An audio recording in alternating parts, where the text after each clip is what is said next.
Yo, what's up guys, welcome back to another video. We're back with another basketball reaction, and this one's a bit of a darker one. This was a suggestion about 2-3 weeks ago, and from that time when it was suggested, I wrote it down on my, basically, I've got like a list of suggestions that I work through, and this one was the next up. But yeah, this is a bit of a, again, like I said, a darker one. I'm not too sure how the story is, I've never heard of it before. But yeah, man, you guys, or say you guys, some of you guys clearly wanted this, so yeah, here it is. But yeah, man, Michael Zimmer makes some of the best videos on YouTube, and yeah, I do really enjoy his content. And yeah, from the suggestions, I hope this is one of his, like, I say good videos. It's obviously going to be a sadder video, but like still like a good quality video, which I have no doubts about really. But yeah, man, let's get into it and let's see about this story basically. When we think about tragedy involving the Boston Celtics, we always think about Len Bias. But what if I were to tell you less than 10 years later, another tragedy in Boston unfolded? So what's up guys, Mike here, and today we're going to talk about the story of Reggie Lewis, a man who was an all-star and Boston's team captain before he tragically died of a heart attack in his prime. So not much more to say on my end. It's one of them jump ones. into this story. From 1981 to 1987, the Boston Celtics were a legitimate NBA dynasty. In those 7 years, Boston made the NBA Finals 5 times and won 3 NBA championships. Led by Larry Bird, Kevin McHale, and Robert Parrish, the Celtics team... You guys want me to see Larry Bird? If you want me to, again, if you want me to do so, just leave a like on the video and let me know if you guys want that, basically. The mid to late I know it's highly suggested. Dominant, and headed into the 90s, things were supposed to continue that way. Because due to an absolute steal of a move, Boston had traded Gerald Henderson to Seattle in 1984 and got back the Sonics' first-round pick in the 1986 draft. The Sonics would go on to have a horrible season in 1986, and thus, the Boston Celtics were given the number 2 pick and took a man who many thought was going to be a superstar. For Boston fans, this seemed like a scenario that was almost too good to be true. In 1986, the Celtics had gone 67-15 in the regular season and had won the championship. Now they were supposed to... So they won 67 and lost 15. That's mad. That's gonna be like a... Well, that's like 70-80% win percentage. Oh, mad. A young star to their roster, but of course, as you probably know, the player the Celtics took was Len Bias, a man who on the night he was drafted died of a cocaine overdose. Oh, mad. Oh, mad. That is... So I'm guessing that's through like celebrations. Oh, that is crazy. I've never heard of that before.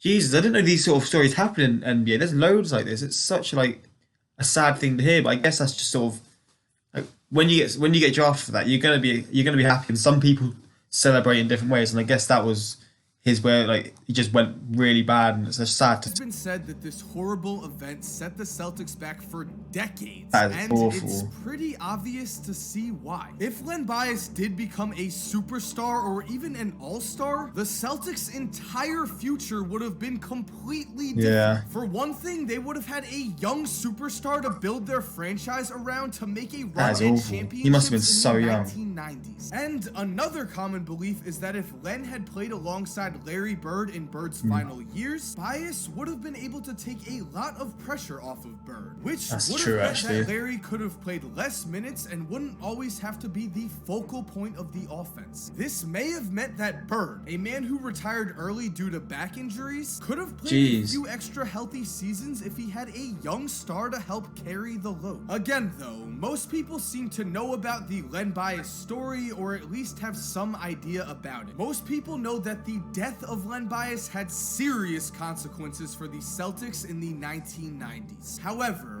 what most people seem to forget is that the final straw in the collapse of the Boston Celtics empire came with the death of team captain Reggie Lewis. The story of Reggie Lewis is the classic tale of a man who would simply not be outworked. A basketball player who gave it his all on the court every single night. Reggie's journey to the NBA was filled with obstacles, starting when he was cut from his high school team and was forced to trade transfer to Dunbar High School. And at Dunbar, while he did make the team, he was still not a starter and was instead asked to be the team's 6th man, which to Reggie, again, was no problem. Given a chance to play at Dunbar, Reggie did not let his coach down, soon becoming the best 6th man in the country while helping to lead Dunbar to an absurd 50-0 record. But man, they must have been a dominant team then. 50-0. Was that just for one season, or was that like consecutive seasons? I guess that was just for one season, but still. So this guy obviously had a lot of potential. College scouts did not exactly barge down Reggie Lewis's. He worked himself up to have that potential. However, he did play for one of the best high school basketball teams ever, so Northeastern and their coach Jim Calhoun did take notice. Their recruitment of Reggie was relentless, and eventually he gave in and signed with Northeastern. This meant that Reggie would spend his college career playing in the shadows for a small college basketball program, but again, this did not matter to him. He worked as hard as he possibly could every single day to reach his goals, to reach the next level, to become a basketball player in the NBA. And by the time his college career was over, Reggie had broken the Northeastern scoring record and had played well enough to attract the attention of the Boston Celtics, who took him with the 22nd pick in the 1987 draft, just 1 year after the tragic death of Len Bias. Now, joining a veteran squad filled with future Hall of Famers was never going to be easy for an NBA rookie. So sure, Reggie Lewis did have some struggles early in his career, but he would just do what he always did. Put his head down and went to work. As Fair play, man. He seems like one of those players who just sort of wants to improve and basically wants to prove his doubters wrong. I'm not saying people were doubting him in a sense, but like, as I said, he was never like when he went to a new team in his college and his school career, he would never like back down and be like, you're not like he would expect to be seen as the best player. He'd work himself up until he is just seen rightfully so as the best.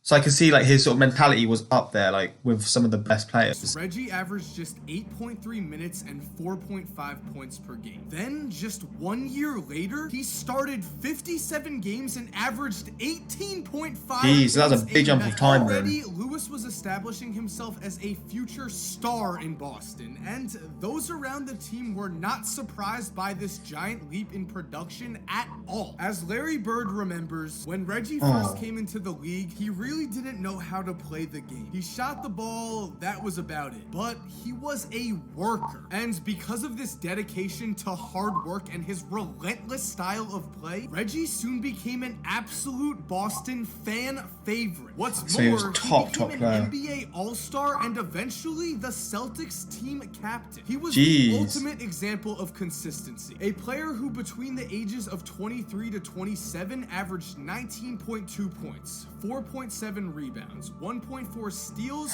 1 block, and most importantly, helped the Celtics to win games. Now, because of the death of Len Bias, the Celtics teams of the early 90s were simply not talented enough to become world championship contenders. Still though, to show you the impact Reggie had in Boston, let's go back to 1988, where in his rookie year, the Celtics went 57-25 and lost in the Eastern Conference Finals. From there, throughout the course of Reggie's 6-year NBA career, the Celtics made the playoffs every single season. After Reggie passed away, a story we'll get to in a second, Boston did not have another winning season until 2002, which was 8 years later. That's how much Reggie Lewis meant to the impact Celtics. that must have had. That's how much he meant to the city of Boston. The man could simply not be replaced. And with that said, let's move on to the second tragedy that the Boston Celtics faced in less than a... Before we get to that, man, those Boston fans must have been such a crazy time because they've lost one of their sort of upcoming stars. There was a second pick from what happened, and then this happens a few years later. It must have been such a sort of like awful thing to see, but furthermore, obviously for the players and the families, man. A player it's crazy because I heard at the start he had a heart attack. It's crazy how a player can go so long through their life, like because I'm guessing when you're an athlete at this level, you're getting medical tests weekly, daily, whatever, to like make sure you're healthy, you're up to scratch. it blows my mind how things like this happen, but we're gonna see like what led to it. As during the first game of the first round of the 1993 playoffs, Reggie On the Lewis court as began well. to, as his wife would later put it, move in slow motion. From there, he would collapse Oh, on mate. the court, and when he tried to get up, he seemed disoriented. Still, he convinced his coach to let him return to the game. Oh, mate. I mean, I guess that's how sport was in the old days. I assume things like this wouldn't be allowed to happen because when someone collapses, yo, sport back in the day was so brutal. Because that's who Reggie Lewis was as a person. This guy, no though, matter man. how Reggie he Lewis, personally felt, he didn't want to let his team down, and he didn't want to stop playing the sport that he loved. And so Reggie did return to the game for about 6 minutes before finally the team forced him to check out. These would be the last minutes Reggie Lewis would ever spend on an NBA basketball court. Oh, Leaving man. the arena that night, Reggie would be checked into a hospital and began to be tested by what the Celtics called a dream team of doctors. These doctors would tell Reggie that his heart condition was serious enough that he could never play basketball. Jeez. Still though, basketball was Reggie's life. It was all he really knew. What's more, he was supposed to be in the prime of his career. That's he should have awful, been man. able to play in at least 8 more seasons. Because of this, the competitor in Reggie Lewis just could not accept the diagnosis he was given. So he and his wife decided to get a second opinion, and it's because of this second opinion that I felt so afraid of a possible Chris Bosh return to the court. The reason I felt this way is that this second opinion led to the death of Reggie Lewis. As after he was told he should never play basketball again, Reggie checked into Brigham and Women's Hospital. It was in this hospital that after weeks of tests, the chief of clinical cardiology told the Lewis family that the previous doctors had been wrong. Instead, these new doctors felt that Reggie suffered from a fainting condition and would actually be able to play in the 1994 NBA season. Remember, this was a prestigious doctor from a worldwide prestigious hospital telling Reggie exactly what he wanted to hear. And so Reggie listened. He began to shoot baskets and lightly began to get back into basketball shape. At this time, it has been reported that the Brigham doctors decided to get a third opinion and also came to the conclusion that Reggie had a bad heart, but at this point it was too late. Reggie had been told that everything was going to be fine, and more importantly, he wanted to believe that everything was going to be fine. On July 27th, 1993, when shooting baskets, Reggie Lewis collapsed and was rushed to the hospital. Just 2 hours later, he was pronounced dead. The official cause has been listed as cardiac arrest, and the city of Boston and everyone around Reggie Lewis were in shock. Again, this man embodied everything that Boston was. He was their team captain for a reason. This was an absolute basketball tragedy, and I Tell you what's crazy to me, man. As Mike said, he was a hard-working player and he worked himself up in every team he was at to be considered one of the best players. Same at Boston, he ended up being the captain. And it's crazy to me how you can play like 25 to 30 years of a career without having any issues.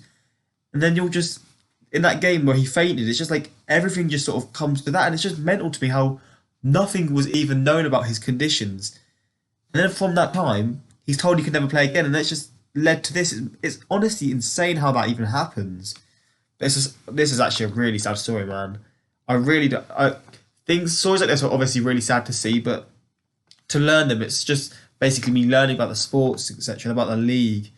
But yeah, things like this aren't like nice to see. It's just one of those sort of like mind blowing things, and it's just like eye-opening to what the sport's wanted to like. share this story for any of you that have never heard it. That way, the memory of Reggie Lewis can live on. So, thank you guys for watching, and before we go, I do just want to say one thing. Yes, there is a conspiracy going around that Reggie Lewis used cocaine and that caused his heart problems. That is not a substantiated rumor, that's why I did not talk about it in this video. I could not find any proof of that, and I did not want to soil the legacy of this man with just rumors. Anyway, that's all we have for today, guys. If you're new to this channel and you love basketball, make sure to subscribe for videos every Monday, Wednesday, and Friday around 6 p.m. Eastern. And the trade deadline's coming up, so we might have a video tomorrow. So what I'm saying is just subscribe so you do not ever miss a video. And if you're already subscribed, thank you guys so much for supporting. You're awesome. We all know it. Legend, man. This guy's videos Have are an awesome class. day, and cue that music.